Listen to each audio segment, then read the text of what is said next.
اسلام آباد کی پرسکون شاہراہوں پر جب بابر علی اپنی چمکتی ہوئی گاڑی میں دفتر کی جانب رواں دواں ہوتا تو اسے کبھی گمان بھی نہ تھا کہ اس کی منظم زندگی میں جلد ہی ایک ایسی دیہاتی طوفان کی انٹری ہونے والی ہے جو اس کے ہر اصول کو الٹ پلٹ کر رکھ دے گی۔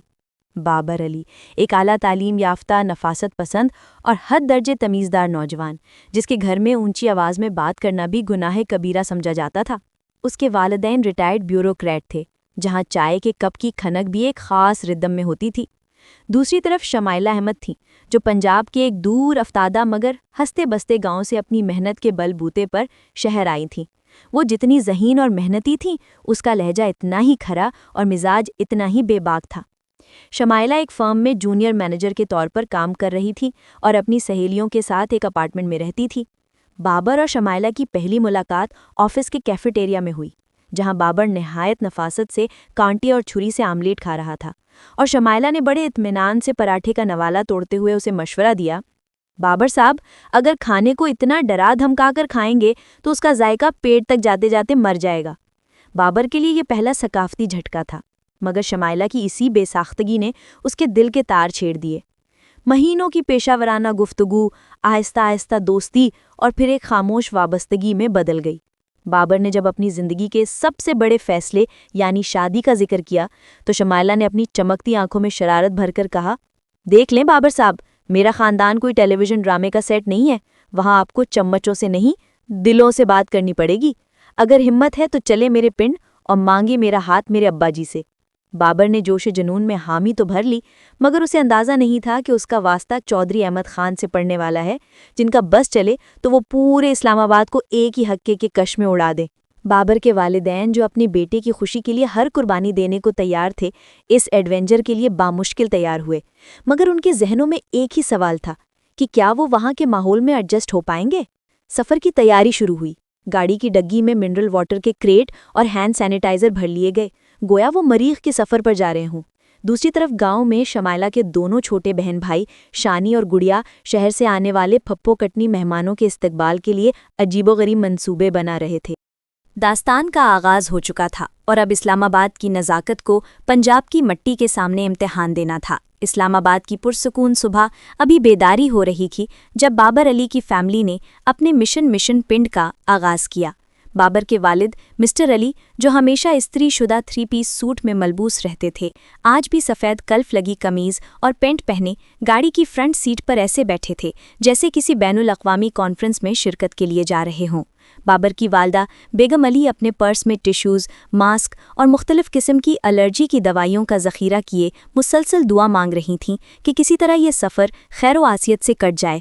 پیچھے بیٹھی بابر کی بڑی بہن، جو شادی شدہ تھی، اپنے شوہر کو فون پر بار بار یاد دلا رہی تھی کہ اگر وہاں نیٹ ورک نہ ملا تو وہ اس کی سلامتی کے لیے پولیس کو مطلع کر دے۔ بابر گاڑی چلا رہا تھا اور اس کے چہرے پر ایک عجیب سی فاتحانہ مسکراہٹ تھی، مگر دل کے نہا خانے میں وہ تھوڑا لرزاں بھی تھا۔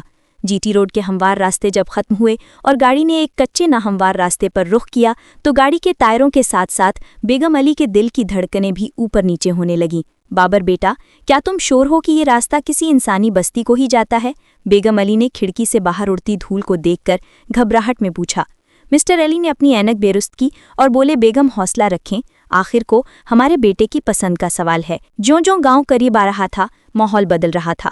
سڑک کے کنارے لہلہاتے کھیت اور چرتے ہوئے جانور دیکھ کر بابر کی بہن نے حیرت سے کہا، امی دیکھیں، وہ گائے بالکل ویسی ہی ہے جیسی یوٹیوب ویڈیوز میں ہوتی ہے۔ بابر نے دل ہی دل میں سوچا کہ ان کی نفاست پسندی یہاں کس طرح رنگ لائے گی۔